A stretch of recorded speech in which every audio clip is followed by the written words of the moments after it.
greatest fear is like if my husband and I died, what would she do? What would she do? She would have no one to take care of her. So that's our fear. I did feel powerless all the time, not being able to do anything on my own, having someone help me 24/7. I felt ashamed of myself. I felt stupid. I guess I was terrified that I would never learn how to really read.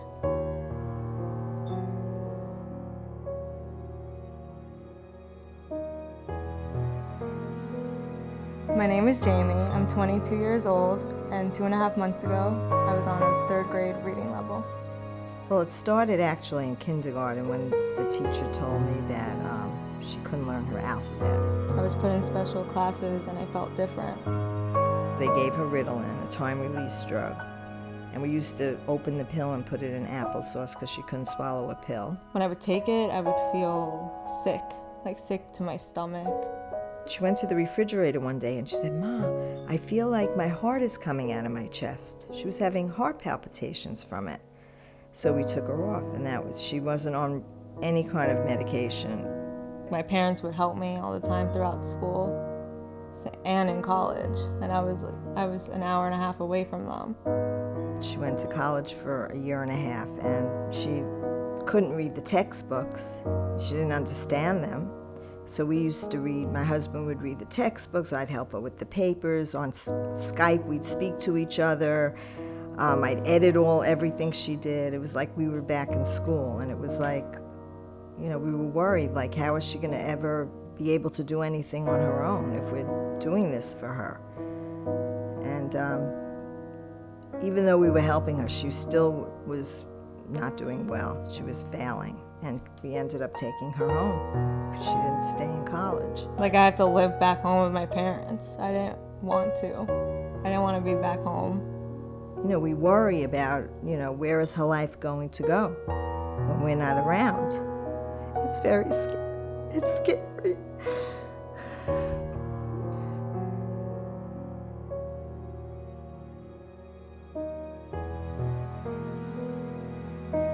Jayme. My first impression of Jayme was you can tell that she was very standoffish. Well, at first, I didn't want to come. I didn't want to do this. I was sort of forced into it.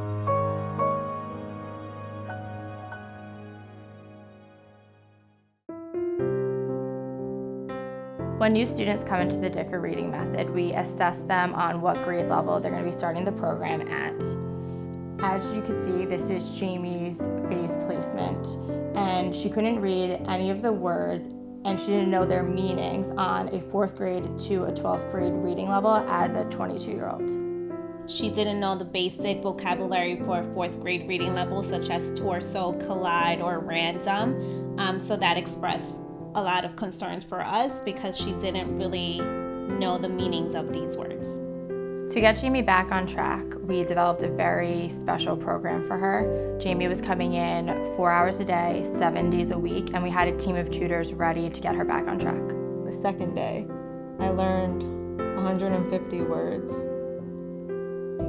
And when I went over them that night, I didn't have trouble with it. I actually went through it fine, and then the next day you go over it again, and I knew pretty much all of it except for maybe 5 out of 150 words. Thought it was going to work right then and there. After a while, after 2 weeks of doing the same thing over and over again, I was learning. I was technically learning how to read. And you're just focused on those cards the whole, let's say you're in there for an hour or 2. You're just focused and you just learn. And I was happy, finally happy.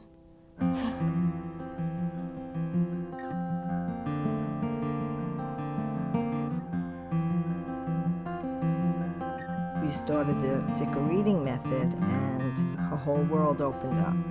In 10 weeks, we've been able to accomplish 10 years of reading, which is really amazing. 10 years of reading in 10 weeks.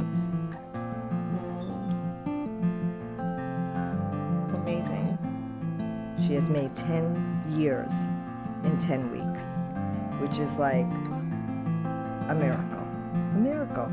I just feel proud of myself.